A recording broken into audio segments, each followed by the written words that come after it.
I'm going to talk about tax and spending power really quick. This will be like a 30-second video. Congress can tax and Congress can spend. You basically can't sue over what Congress is spending on except for the Establishment Clause. Otherwise, they can do whatever the hell they want. What is the taxing power? The power to raise revenue. What is a tax? A tax is a thing that raises revenue. Congress can pass basically any bill that raises revenue. That's the test. That's the test. Obviously, it is subject to other restrictions of the government, but that's the test. It's a tax bill because it raises revenue. Let me see if there's anything. Yeah, they're restrained basically just by the political process and individual liberties. That is the restraints on taxes. And okay, now one other thing is that they can. I guess this is where bribing goes. Bribing, as I like to talk about it, Congress can, in fact,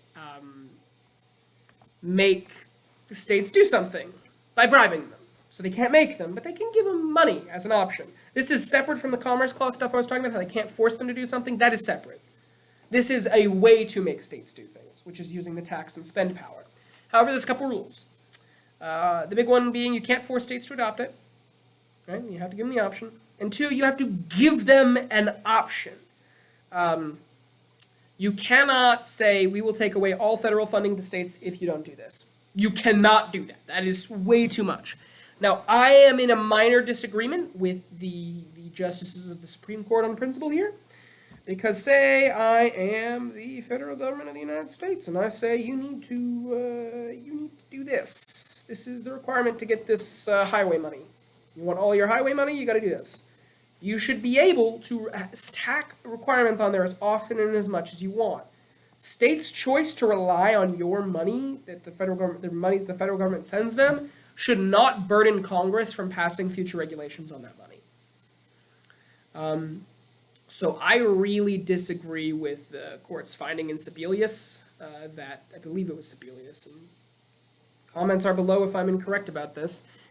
But basically, they were like, yeah, actually, you can't pass new regulations that are too onerous and would take away too much money, which I hate that so much. The gun to the head rule is nonsensical to me, but that's just my opinion. I'm not a Supreme Court justice, so. And hopefully, if anyone ever nominates me for that, they won't find these videos, because these videos have opinions that I don't think everyone agrees with. They're not too controversial, I should think, but, you know. I don't know, the opinion that the federal government should be able to attach as many conditions as it wants to the money it sends to states shouldn't be that controversial. I imagine that's one of those things that gets controversial as you start to apply it, not as you start to state it in abstract. All right, and that's pretty much all of the tax and spend that I feel a major need to talk about. And we're going to go move on to dormant commerce clause.